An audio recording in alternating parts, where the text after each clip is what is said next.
같은 마을에 두 여인이 살았습니다. 둘 다 가난한 집에서 태어났고 둘 다 새벽부터 밤까지 성실하게 일했습니다. 그런데 세월이 흐른 뒤 한 사람의 집에는 자손이 번창하고 이웃이 그 말에 귀를 기울였습니다. 다른 한 사람은 평생 고생만 하다 나이 들어 자식에게조차 가볍게 여겨졌습니다. 재능도 같았고 운도 다르지 않았습니다. 무엇이 두 사람을 갈랐을까요? 정약용 선생은 그 답을 딱 한 가지로 보았습니다. 매일 아침 몸에 걸치는 것, 바로 옷의 색이었습니다. 오늘 그 5가지 색을 말씀드리겠습니다. 저는 오랫동안 사람의 살림살이가 어디서 갈리는지를 지켜보았습니다. 부지런하고 마음씨 고운 분들이 왜 끝내 넉넉함을 누리지 못하는지, 왜 애를 써도 자꾸 가볍게 여겨지는지, 그 이유가 우리 노력에 있지 않다는 것을 저는 아주 늦게야 깨달았습니다.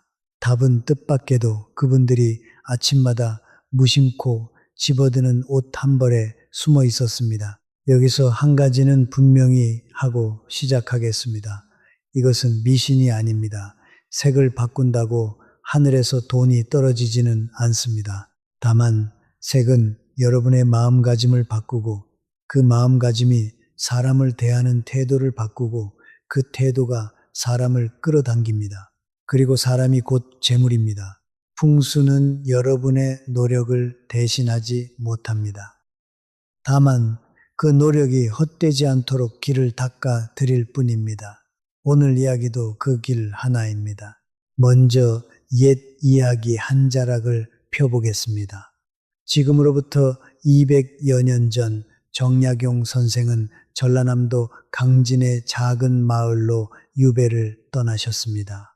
아무것도 가진 것 없이 가족과도 떨어진 채 무려 18년입니다. 그 긴 세월 동안 선생을 찾아온 제자들은 하나같이 놀랐다고 합니다. 귀양살이 하는 분의 몸가짐이라고는 도무지 믿기지 않을 만큼 옷매무새가 늘 단정했기 때문입니다. 낡고 빛바랜 옷이라도 선생은 반드시 깨끗이 손질해 입으셨습니다. 강진에서 선생은 아내가 시집올 때 입었던 낡은 다홍 치마를 받습니다. 색이 바랜 그 붉은 치마를 선생은 버리지 않았습니다. 그 치마폭을 잘라 두 아들에게 남길 글을 손수 적으셨습니다. 그것이 바로 오늘날 국립민속박물관에 남아있는 하피첩입니다. 저는 이 이야기를 처음 접했을 때 가슴이 서늘했습니다. 가진 것이 아무것도 없던 유배지에서 선생이 끝까지 붙든 것이 옷 한 자락, 색 하나였던 것입니다. 선생의 뜻은 이러했습니다. 사람의 겉모습은 그 마음이 세상을 향해 건네는 첫 번째 말이라는 것입니다. 말을 함부로 뱉지 않듯 몸에 걸치는 것도 함부로 골라서는 안 된다는 것입니다. 저는 이 말이 단순한 옷차림 이야기가 아니라고 봅니다. 나를 세상에 어떻게 내 보이느냐가 곧 내가 받는 대접을 정한다는 삶의 이치였습니다. 이것은 동양의 옛 지혜만이 아닙니다. 미국 프린스턴 대학의 심리학자들이 밝힌 것이 있습니다. 2006년 심리학 회지에 실린 연구입니다. 사람은 낯선 얼굴을 보고 눈 깜짝할 사이에 그 사람을 판단해 버린다고 합니다. 그 시간이 얼마인 줄 아십니까? 10분의 1초입니다. 수만 번 쉴 새도 없는 그 짧은 순간에 우리가 믿을 만한 사람인지 아닌지가 정해진다는 것입니다. 그리고 그렇게 굳어진 첫 인상은 이후의 모든 관계에 그림자처럼 따라붙습니다. 정약용 선생이 200년 전에 몸소 지키신 이치를 현대 과학이 이제야 증명한 셈입니다. 그 10분의 1초 동안 상대가 가장 먼저 알아보는 것이 무엇이겠습니까? 얼굴 생김새를 뜯어볼 시간은 없습니다. 눈에 확 들어오는 것, 바로 몸 전체를 덮은 색입니다. 색이 먼저 말을 겁니다. 그 색이 우리를 무겁게 보이게 하기도 하고 가볍게 보이게 하기도 합니다. 이제 여러분께 여쭙겠습니다. 오늘 아침 여러분은 어떤 마음으로 옷을 고르셨습니까? 그냥 눈에 잡히는 것을 집으셨습니까? 아니면 오래된 옷이니 아무거나 걸치셨습니까? 많은 분들이 나이가 들수록 옷에 무심해지십니다. 이 나이에 무슨 옷 타령이냐며 스스로를 뒷전에 미루십니다. 그러나 바로 그 순간 여러분은 스스로 자신의 품격을 한쯤 낮추고 계신 것인지도 모릅니다. 세상은 언제나 우리가 스스로를 대하는 그 모습 그대로 우리를 대하기 때문입니다. 괜찮습니다. 오늘 알았으니 된 것입니다. 세계는 기운이 있습니다. 눈에 보이지 않지만 분명히 있는 힘입니다. 우리 조상들은 오방색이라 하여 5가지 근본색으로 세상의 기운을 읽었습니다. 동쪽의 푸른색은 살아나는 기운이요, 남쪽의 붉은색은 뜨거운 결단이며, 가운데 노란색은 든든한 풍요요, 서쪽의 흰색은 맑은 믿음이며, 북쪽의 검은색은 깊은 지혜입니다. 5색은 저마다 다른 기운을 담는 그릇이었습니다. 우리 곁에서 살림이 피는 분들은 알든 모르든 바로 이 기운을 몸에 두르는 색을 골라왔습니다. 오늘 제가 풀어드릴 5가지 색은 그저 보기 좋은 색이 아닙니다. 여러분의 품격을 세우고 주변 사람이 함부로 대하지 못하게 하며 오래 멀어져 있던 재물의 기운을 곁으로 불러들이는 색입니다. 새 옷을 사실 필요는 없습니다. 오늘 이야기가 끝날 즈음 여러분이 옷장을 바라보는 눈이 완전히 달라져 있을 것입니다. 그 안에 이미 여러분의 살림을 바꿀 열쇠가 걸려 있을지도 모릅니다. 이야기를 본격적으로 시작하기 전에 한 가지 부탁을 드리겠습니다. 이 이야기가 마음에 한 조각이라도 닿으셨다면 구독과 좋아요를 눌러주시면 고맙겠습니다. 그리고 오늘은 댓글칸에 이렇게 한 줄만 남겨주십시오. 재물복 받아 갑니다. 6글자면 충분합니다. 남겨주신 글은 제가 하나하나 눈으로 읽으면서 여러분 모두가 좋은 기운 속에서 지내시기를 마음 모아 빌겠습니다. 자, 이제 첫 번째 색으로 들어가겠습니다. 첫 번째 색은 붉은 자주색입니다. 흔히 자홍색이라 부르는 붉은 빛이 짙게 감도는 그 색입니다. 이 색을 말씀드리면 어떤 분들은 이렇게 생각하실지 모릅니다. 이 나이에 무슨 빨간 옷이냐고요? 그 마음 저도 압니다. 하지만 오늘 그 생각을 조금 바꾸어 드리고 싶습니다. 자홍색은 그저 눈에 튀는 빨강이 아닙니다. 조선시대에는 지체 높은 집안의 부인들과 궁궐 여인들이 즐겨 입던 색이었습니다. 강렬하되 천하지 않고 힘이 있되 사납지 않은 품격 있는 색입니다. 왜 이 색이 재물과 이어질까요? 여기에 오래된 이치가 하나 있습니다. 붉은 기운은 우리의 흩어진 마음을 한자리로 모으는 힘이 있다고 봅니다. 우리가 살림을 일구지 못하는 까닭 가운데 하나가 마음이 자꾸 흩어지기 때문입니다. 이것도 해보고 싶고 저것도 놓치기 아깝고 이 사람 말에 흔들리고 저 사람 말에 또 기울다가 끝내 아무것도 이루지 못합니다. 그런데 자홍색을 몸에 걸치면 그 색의 기운이 흩어진 마음을 끌어모읍니다.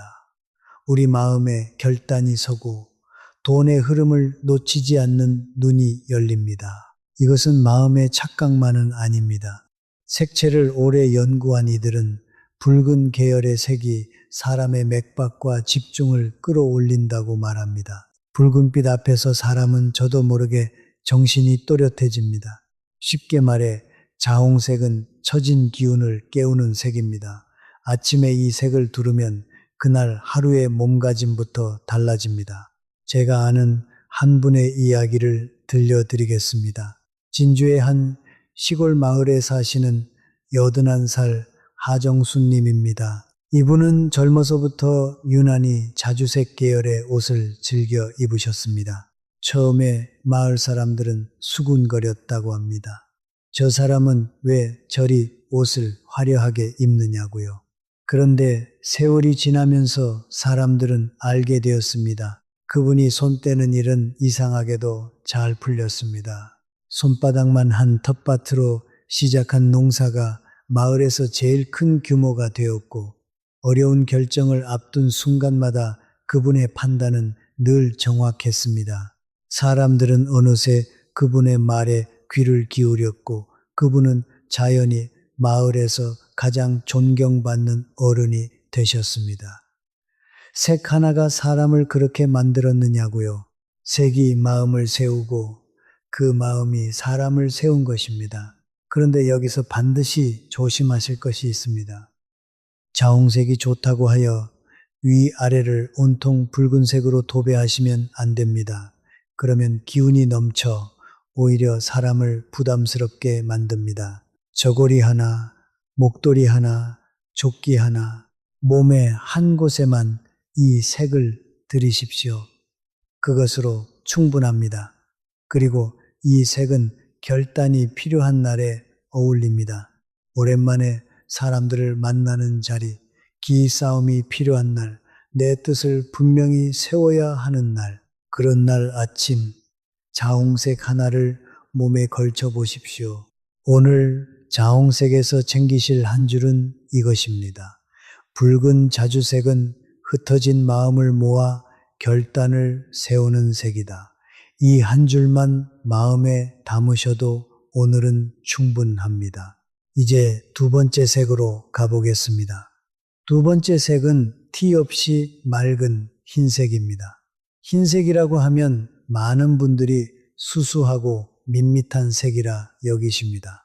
그러나 그것은 흰색을 크게 낮잡아 보시는 것입니다. 흰색은 모든 색 가운데 가장 강한 믿음의 색입니다.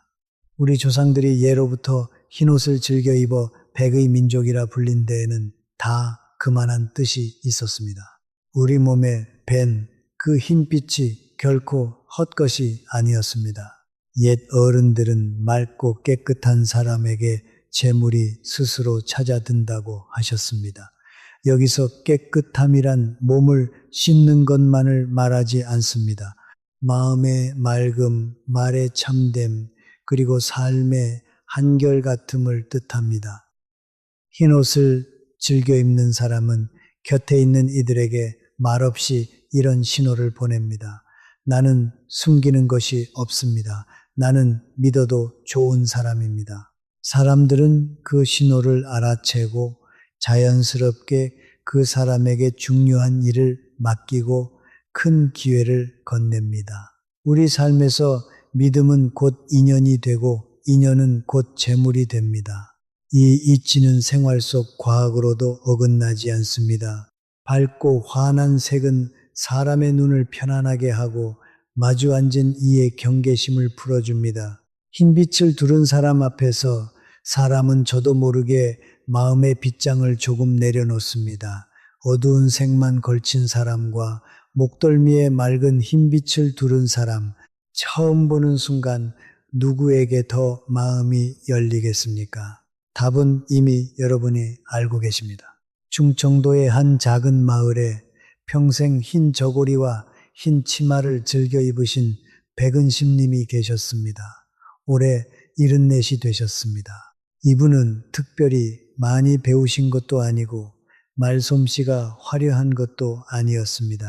그런데 마을에 무슨 일이 생기면 사람들은 언제나 이 어른을 먼저 찾았습니다. 목돈을 잠시 맡아달라는 부탁을 받기도 하셨고 혼사가 어긋날 뻔한 집의 중재를 맡기도 하셨습니다. 왜 그랬을까요? 그분에게서 풍기는 맑은 기운이 사람들로 하여금 본능적으로 믿음을 느끼게 했기 때문입니다. 그분은 평생 남의 것을 탐내지 않았고 있는 그대로의 자기를 당당히 드러내며 사셨습니다. 그 믿음이 쌓이고 쌓여 사람이 가장 많이 모여드는 어른이 되셨습니다. 사람이 모이는 곳에는 재물도 따라오는 법입니다. 그런데 흰옷에는 한 가지 지켜야 할 것이 있습니다. 흰색은 맑아야 힘을 냅니다. 누렇게 뜨고 얼룩진 흰옷은 맑음이 아니라 초라함을 말합니다. 그러니 흰옷은 늘 깨끗이 손질해 입으십시오. 세탁이 어려운 낡은 흰옷은 과감히 걸레로 내리시고 목덜미에 두를 맑은 흰 스카프 하나를 챙기십시오. 다이소에서 몇천 원이면 됩니다. 국밥 한 그릇 값이면 됩니다. 그리고 이 색은 새로운 사람을 만나는 날, 믿음을 주어야 하는 자리, 자녀나 손주를 만나는 날에 특히 어울립니다. 여기까지 두 색을 나누었습니다. 붉은 자주색은 결단과 재물의 기운을 불러들이는 색이고 맑은 흰색은 믿음과 큰 인연을 끌어당기는 색입니다. 이 두 색은 서로 달라 보여도 같은 이치를 담고 있습니다. 우리가 스스로를 소중히 여기고 나의 값어치를 세상에 떳떳이 드러낼 때에야 재물의 선택을 받는다는 것입니다. 스스로를 귀하게 여길 때 하늘도 그를 귀하게 여긴다고 옛 어른들은 말씀하셨습니다. 오늘부터 옷장 안에 자주색 옷 한 벌, 그리고 깨끗한 흰옷 한 벌을 꼭 챙겨 두십시오. 이제 세 번째 색으로 넘어가겠습니다. 앞에 두 색이 재물을 불러들이는 색이었다면 지금부터 말씀드릴 두 색은 조금 다릅니다. 들어온 재물이 새어 나가지 않도록 지켜주는 색입니다. 아무리 물을 부어도 밑 빠진 독에는 물이 고이지 않습니다. 지키는 힘이 없으면 아무리 벌어도 손에 남는 것이 없습니다. 우리가 이 두 색을 알고 나면 비로소 재물의 그릇이 완성됩니다. 세 번째 색은 황금빛이 감도는 노란색입니다. 우리 조상들은 오방색 가운데 노란색을 한복판에 두었습니다. 동서남북 네 방위의 정중앙, 바로 그 자리가 노란색입니다. 노란색은 흙과 땅의 색입니다. 땅은 모든 것을 품고 모든 것을 길러내며 흔들리지 않는 자리를 지킵니다. 씨앗을 뿌리면 열매를 맺고 집을 지으면 굳건히 떠받치는 것이 땅입니다. 황금빛 노란색을 즐겨 입는 사람은 바로 이 땅의 기운을 몸에 담는 것입니다. 그 기운은 충동을 눌러주고 차근차근 쌓아가는 힘을 길러주며 살림이 조금씩 단단해지도록 돕습니다. 여기에도 오래된 이치가 있습니다. 노란색의 기운은 중심을 잡아주는 힘입니다. 이 색을 가까이 하는 사람은 흔들리는 마음을 다스리고 재물을 땅에 묻듯 단단히 쌓아갈 수 있다고 봅니다.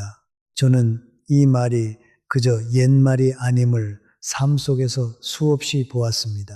대구 서문시장에서 40에 넘게 작은 포목점을 지켜오신 황보금자님이 계십니다. 올해 69이십니다. 이분은 젊어서부터 황토색과 황금빛 계열의 옷을 즐겨 입으셨습니다. 이웃 상인들이 경기가 어렵다며 하나둘 문을 닫을 때에도 이분의 가게에는 늘 손님이 꾸준했습니다. 비결이 무엇이냐 여쭈니 이분은 이렇게 답하셨습니다. 나는 한 번도 큰 돈을 한꺼번에 벌려고 한 적이 없어요. 그냥 조금씩 꾸준히 성실하게, 그게 전부예요. 조금씩 꾸준히 쌓아가는 것, 그것이 바로 노란색의 정신입니다. 한 방을 노리는 것이 아니라 땅처럼 묵묵히 품으며 천천히 넉넉함을 이루는 것입니다. 색을 오래 다룬 이들은 노란빛 계열이 사람의 집중과 판단을 밝혀주는 색이라고 말합니다. 우리를 눈앞의 욕심에 휘둘리지 않게 하고 조금 더 멀리 내다보게 하는 색입니다. 쉽게 말해 노란색은 오늘의 조바심을 눌러주는 색입니다. 그래서 이 색은 돈을 셈하는 날, 살림을 계획하는 날에 특히 어울립니다. 다만 조심하실 것이 있습니다. 노란색도 너무 밝고 쨍한 색을 온몸에 두르면 가벼워 보입니다. 은은한 황금빛, 잘 익은 곡식 같은 누런 빛을 고르십시오. 그리고 이 색은 아랫도리보다 윗도리에 얼굴 가까이에 두르는 편이 낫습니다. 얼굴이 환해지고 사람이 넉넉해 보입니다. 세 번째 색에서 챙기실 한 줄은 이것입니다. 황금빛 노란색은 조바심을 눌러 재물을 땅처럼 단단히 쌓는 색이다. 네 번째 색으로 가보겠습니다. 네 번째 색은 깊고 그윽한 남색입니다. 감청색이라고도 부르는 짙푸른 밤바다 같은 색입니다. 이 색은 깊고 고요한 바다의 색이며 별이 뜬 밤하늘의 색이며 오랜 세월 속에서 무르익은 지혜의 색입니다. 옛 어른들은 고요한 물빛 같은 색이 마음의 지혜를 부르고 감정의 물결을 다스리는 힘을 준다고 하셨습니다. 이 말을 깊이 새겨들어 주십시오. 우리가 재물을 잃는 가장 큰 까닭 가운데 하나가 바로 감정의 실수입니다. 화가 나서 충동적으로 돈을 써버리고 서운함에 사람을 끊어버리고 불안에 쫓겨 성급한 결정을 내립니다. 깊은 남색을 몸에 두르는 것은 그 감정의 물결 앞에 든든한 방파제를 세우는 것과 같습니다. 이 색은 마음을 가라앉히고 서두르지 않게 하며 긴 눈으로 상황을 보게 합니다. 밝은 색이 우리를 들뜨게 한다면 짙은 남색은 우리를 차분하게 가라앉힙니다. 이것은 색채를 연구한 이들도 말하는 이치입니다. 짙은 푸른빛 앞에서 사람의 호흡은 느려지고 마음은 가라앉습니다. 쉽게 말해 남색은 끓어오르는 마음을 식혀주는 색입니다. 안산에 사시는 65 남정혜님의 이야기입니다. 이분은 젊은 시절 감정에 휘둘려 행동하다 소중한 사람들을 잃고 재산에도 큰 손해를 보신 적이 있으셨습니다. 그 뒤로 이분은 일부러 남색과 감청색 계열의 옷을 자주 입기 시작하셨습니다. 처음에는 그저 차분한 색이 좋아서였다고 합니다. 그런데 시간이 흐르며 놀라운 변화가 찾아왔습니다. 예전 같으면 화가 나서 곧장 내뱉었을 말을 한 번 더 삼키게 되었습니다. 성급히 결정했을 일을 하루쯤 묵혀두고 다시 보게 되었습니다. 그 결과 사람과의 사이가 깊어졌고 신중한 판단 덕에 작은 살림에서도 꾸준히 좋은 열매를 거두셨습니다. 우리도 다르지 않습니다. 남색 옷을 입으면 이상하게 마음이 넓어지는 것 같다고 그분은 웃으며 말씀하셨습니다. 다만 이 색에도 지킬 것이 있습니다. 온몸을 짙은 남색으로만 감싸면 사람이 너무 무겁고 어두워 보입니다. 그럴 때는 앞서 말씀드린 맑은 흰빛을 목덜미에 살짝 곁들이십시오. 어둠 속에 빛 한 줄기가 드는 것처럼 남색의 무게에 흰색의 맑음이 균형을 잡아줍니다. 이 색은 큰 결정을 앞둔 날, 돈과 얽힌 중요한 약속이 있는 날에 특히 어울립니다. 네 번째, 색에서 챙기실 한 줄은 이것입니다. 깊은 남색은 끓는 감정을 다스려 새는 구멍을 막는 색이다. 황금빛으로 쌓고 남색으로 지킵니다. 이 두 색이 우리의 재물 그릇을 단단히 여며 줍니다. 여기서 잠시 걸음을 멈추고 지나온 길을 되짚어 보겠습니다. 우리는 지금까지 4개의 색을 지나왔습니다. 붉은 자주색으로 흩어진 마음을 모아 결단을 세웠고 맑은 흰색으로 믿음과 인연을 불러들였습니다. 황금빛 노란색으로 재물을 땅처럼 쌓았고 깊은 남색으로 새는 구멍을 막았습니다. 불러들이는 두 색 그리고 지키는 두 색 이렇게 우리 재물의 그릇이 거의 다 여며졌습니다. 이제 마지막 5번째 색이 남았습니다. 저는 감히 이 색이 앞에 4색을 모두 완성시켜주는 색이라고 말씀드리고 싶습니다. 대부분의 분들이 이 색의 힘을 지금껏 반쯤도 쓰지 못하고 계셨을 것입니다. 5번째 색은 은은한 보라색입니다. 보라색은 예로부터 동양과 서양을 가리지 않고 왕실과 귀족의 색이었습니다. 조선에서는 보라색 물을 들이는 일이 워낙 귀하고 어려워 이 색을 입을 수 있는 사람이 몹시 드물었습니다. 서양에서도 마찬가지였습니다. 옛 로마에서는 보라색 천이 금보다 비쌌고 오직 황제만이 이 색을 두를 수 있었다고 합니다. 왜 동서양이 한결같이 보라색을 권력과 품격의 상징으로 삼았을까요? 그것은 이 색이 지닌 남다른 기운 때문입니다. 보라색은 붉은색의 열정과 결단, 그리고 푸른색의 고요함과 지혜를 한 몸에 품고 있습니다. 강하되 사납지 않고 조용하되 존재감이 사라지지 않는 색, 그것이 바로 보라색입니다. 우리가 바라는 진정한 품격이란 목소리를 높이지 않아도 사람들이 저절로 고개를 숙이게 만드는 힘입니다.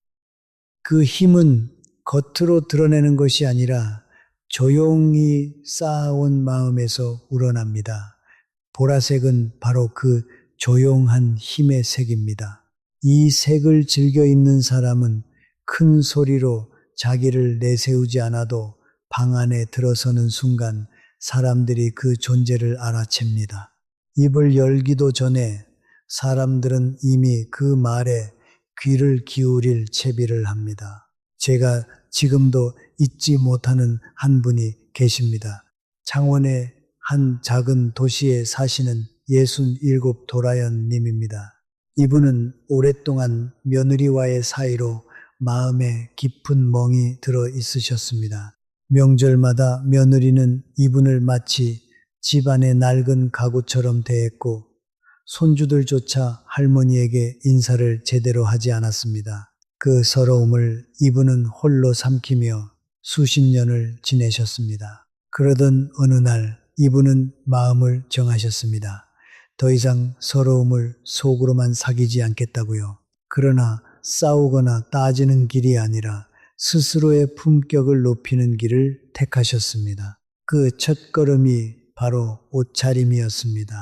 이분은 은은한 보라색 계열의 옷을 하나둘 갖추기 시작하셨습니다. 화려하지 않지만 조용한 무게가 있는 보라색이었습니다. 처음에는 식구들도 별다른 기색이 없었습니다. 그런데 한 달, 두 달이 지나면서 조금씩 무언가가 달라졌습니다. 손주들이 할머니를 보면 먼저 다가와 인사를 하기 시작했고 며느리도 집안에 큰일이 생기면 슬며시 이분의 뜻을 물었습니다. 무엇이 바뀐 것일까요? 보라색 옷을 입으면서 이분이 스스로를 대하는 태도가 먼저 달라진 것입니다. 더는 구부정하게 앉지 않으셨고 말할 때 눈을 피하지 않으셨으며 자기 생각을 조용하지만 또렷하게 말하기 시작하셨습니다. 보라색이 그분 안에 잠들어 있던 품격을 깨운 것입니다. 그리고 그 품격이 식구들의 태도를 바꾸었습니다. 사람은 언제나 우리가 스스로를 대하는 그 모습대로 우리를 대합니다. 우리가 스스로를 귀한 사람으로 대하면 곁에 있는 사람들도 어느새 우리를 귀하게 대하게 됩니다. 보라색이 주는 또 하나의 선물은 바로 사람입니다. 보라색을 즐겨 입는 사람은 낮은 자세로 사람을 대하면서도 결코 가볍게 여겨지지 않습니다. 그에게는 자연스럽게 여러 사람이 모여들고 그 사람들이 좋은 소식과 기회를 물어다 줍니다. 우리 곁에 좋은 사람이 모이는 곳에 좋은 기회가 생기고 좋은 기회가 곧 재물이 됩니다. 보라색은 바로 그 인연의 씨앗을 심는 색입니다. 그런데 보라색에도 조심할 것이 있습니다. 보라색은 은은해야 품격이 삽니다. 너무 진하고 요란한 보라를 온몸에 두르면 오히려 별나고 유난스러워 보입니다. 옅은 보라, 안개 같은 연보라를 고르십시오. 그리고 목도리나 저고리처럼 얼굴 가까운 한 곳에만 들이십시오. 이 색은 귀한 자리, 사랑하는 식구를 만나는 날, 혹은 지친 나를 스스로 다독이고 싶은 날에 꺼내 입으십시오. 그 순간 여러분 안에 잠든 품격이 깨어날 것입니다. 다섯 번째, 색에서 챙기실 한 줄은 이것입니다. 은은한 보라색은 조용한 품격으로 사람과 기회를 불러들이는 색이다. 자, 다섯 가지 색을 모두 나누었습니다. 그런데 여기서 끝내면 이야기의 절반만 드린 셈입니다. 좋은 색을 아는 것만큼이나 중요한 것이 피해야 할 색을 아는 것이기 때문입니다. 지금부터는 재물의 기운을 오히려 밀어내는 색에 대해 말씀드리겠습니다. 이 대목은 앞서 어느 이야기에서도 잘 다루지 않는 부분이니 부디 귀 기울여 주십시오. 가장 먼저 조심하실 것은 머리끝부터 발끝까지 온통 검은색으로만 두르는 차림입니다. 오해는 마십시오.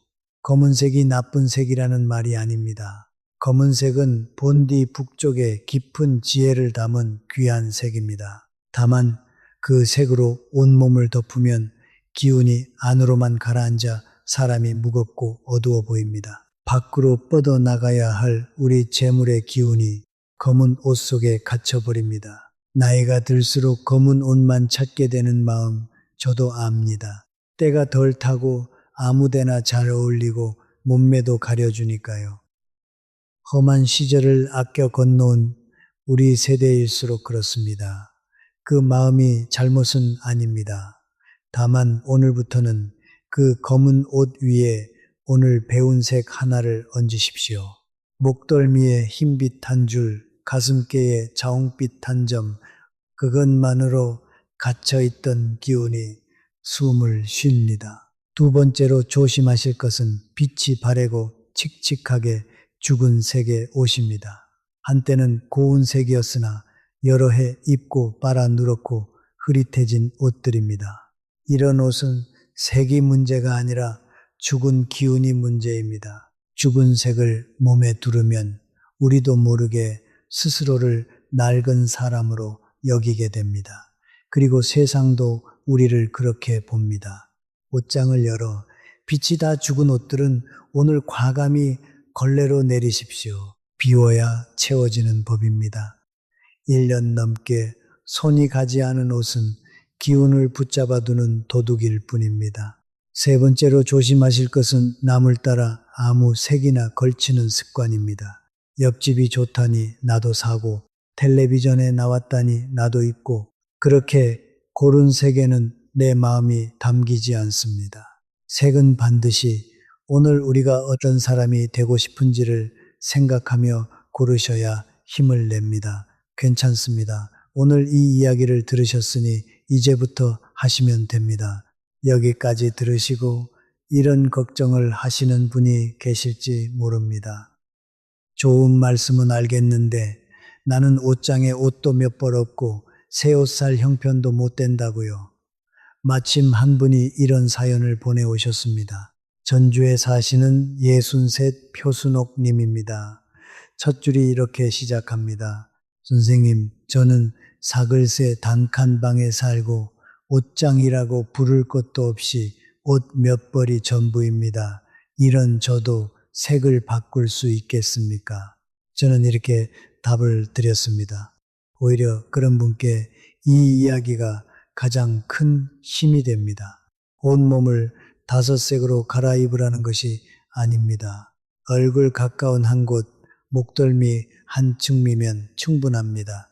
스카프 한 장, 목도리 하나, 손수건 한 장, 그것 하나에 오늘의 색을 들이십시오. 다이소에서 몇천 원이면 됩니다. 국밥 한 그릇 값을 넘지 않습니다. 사람의 눈은 언제나 얼굴을 먼저 봅니다. 그 얼굴 곁에 어떤 색이 있느냐가 그날 우리의 첫인상을 정합니다. 우리 옷장이 몇 벌이냐는 그 다음 문제입니다. 그러니 옷이 몇 벌이냐는 아무 상관이 없습니다. 표순옥님, 스카프 한 장부터 시작하십시오. 그 한 장이 방 한 칸의 기운을 바꿉니다.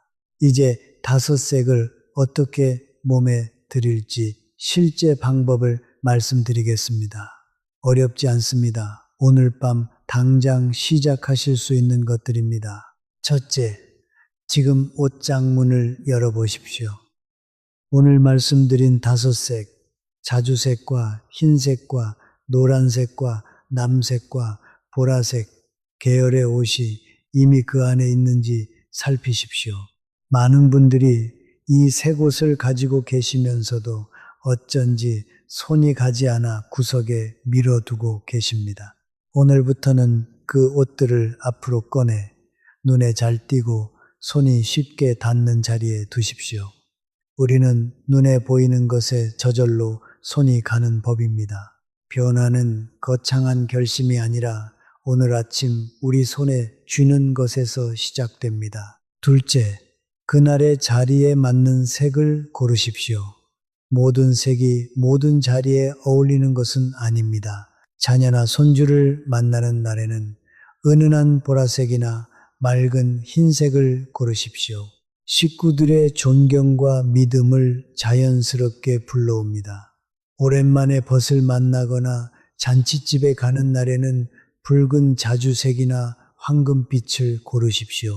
존재감을 세우고 사람들이 먼저 다가오게 합니다. 큰 결정을 내리는 날, 돈과 얽힌 약속이 있는 날에는 반드시 깊은 남색을 고르십시오.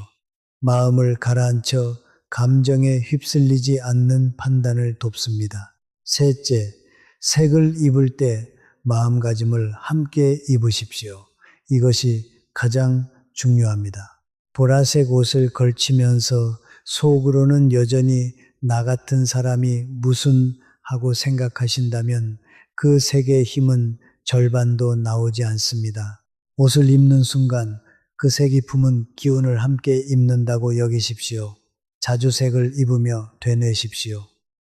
나는 결단력 있는 사람이다. 흰색을 입으며 되뇌십시오. 나는 믿을 수 있는 사람이다. 노란색을 입으며 되뇌십시오. 나는 꾸준히 쌓아가는 사람이다. 남색을 입으며 되뇌십시오. 나는 흔들리지 않고 지혜롭게 판단하는 사람이다. 그리고 보라색을 입으며 당당히 선언하십시오. 나는 존중받아 마땅한 사람이다. 입으로 말하는 것보다 마음으로 믿는 것이 1000배는 더 강합니다. 넷째, 아침에 옷을 고르는 그 잠깐을 하루의 작은 의식으로 삼으십시오. 서두르지 마십시오. 딱 3분이면 됩니다. 오늘 누구를 만나는지, 오늘 어떤 일을 하는지, 오늘 나는 어떤 모습이고 싶은지를 떠올리며 색을 고르는 것입니다. 이 3분이 하루 전체를 바꿉니다. 이것은 그저 옷을 고르는 일이 아닙니다. 오늘 하루를 어떻게 살지를 스스로에게 선언하는 일입니다. 그 선언이 쌓이고 쌓여 끝내 우리 살림이 되고 사람됨이 됩니다. 이제 오늘 우리가 나눈 이야기를 마지막으로 한번 천천히 되짚어 드리겠습니다. 받아 적으실 분은 지금 종이와 연필을 준비하셔도 좋습니다. 5가지 색, 그리고 그 색이 하는 일입니다. 첫째 색, 붉은 자주색, 흩어진 마음을 모아 결단을 세우고 재물을 불러들이는 색입니다. 결단이 필요한 날 몸 한 곳에만 들이십시오. 둘째 색, 맑은 흰색, 믿음과 큰 인연을 끌어당기는 색입니다. 늘 깨끗이 손질해 새 인연을 만나는 날에 두르십시오. 셋째 색, 황금빛 노란색, 조바심을 눌러 재물을 땅처럼 단단히 쌓는 색입니다. 얼굴 가까이 은은한 누런빛으로 두르십시오. 넷째 색, 깊은 남색, 끓는 감정을 다스려 새는 구멍을 막는 색입니다. 큰 결정을 앞둔 날 흰빛을 한 줄 곁들여 두르십시오. 다섯째 색, 은은한 보라색, 조용한 품격으로 사람과 기회를 불러들이는 색입니다. 귀한 자리에 연한 보라로 한 곳에만 들이십시오. 그리고 잊지 마십시오. 온몸을 검은색으로만 덮지 마시고 빛이 죽은 칙칙한 옷은 오늘 비우십시오. 5색을 모두 갖추기 어려우시면 딱 하나만 하십시오. 목덜미에 두를 맑은 흰 스카프 한 장, 그 하나면 오늘은 충분합니다. 우리가 만난 이 5색은 결국 5마디의 선언이었습니다. 나는 결단력 있는 사람이다. 나는 믿을 수 있는 사람이다. 나는 꾸준히 쌓아가는 사람이다. 나는 지혜롭게 다스리는 사람이다. 그리고 나는 존중받아 마땅한 사람이다. 매일 아침 옷을 입으며 이 5마디를 마음 깊이 새기십시오. 색은 도구일 뿐입니다. 그 도구를 빛나게 하는 것은 결국 우리가 스스로를 귀하게 여기는 마음입니다.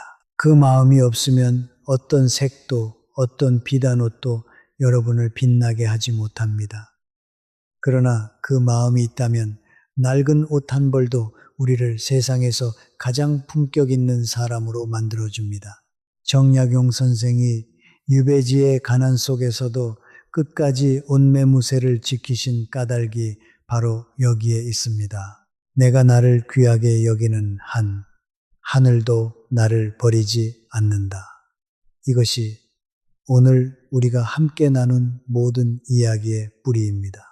우리 모두가 잊지 말아야 할 한마디입니다. 이제 마무리하기 전에 한 가지 청을 드리고 싶습니다. 오늘 밤 잠들기 전에 댓글칸에 소원 한 줄을 적어 보십시오. 다만 앞으로 이루고 싶다는 말이 아니라 이미 이루어진 것처럼 적어 보십시오. 올해 우리 집 살림이 넉넉히 폈습니다. 올해 묵은 빚을 다 갚았습니다. 이렇게요. 이것은 무슨 주술이 아닙니다. 말이 우리 마음을 만들고 그 마음이 행동을 만들기 때문입니다. 이미 이루어진 듯 적은 그 한 줄이 여러분의 하루하루를 그 방향으로 이끕니다. 그리고 다른 분들의 소원에도 좋아요를 눌러 서로의 복을 빌어 주십시오. 우리가 서로의 복을 빌어주는 그 마음이 가장 큰 복입니다. 곁에 같은 밤을 보내는 분이 계시다면 이 이야기를 가만히 전해 주십시오. 우리가 나누는 좋은 지혜는 나눌수록 더 환해집니다. 부디 여러분의 집에 따뜻한 볕이 가득하기를 빕니다. 오래 멀어졌던 자녀들이 다시 곁으로 돌아와 환한 웃음을 건네기를 빕니다. 서운했던 사이가 봄날 꽃이 피듯 조금씩 부드러워지기를 빕니다. 그리고 무엇보다 지금껏 자신을 위해 쓰지 못했던 그 마음을 이제부터는 온전히 여러분 자신에게 돌려주시기를 빕니다. 여러분은 이미 오랜 비바람을 견뎌온 단단하고 아름다운 꽃입니다. 이제 그 꽃이 활짝 피어날 때입니다. 오늘 밤 부디 마음 한줌 넉넉해지시기를, 그리고 내일 아침 고운 색 하나를 골라 드시기를 빕니다. 고맙습니다.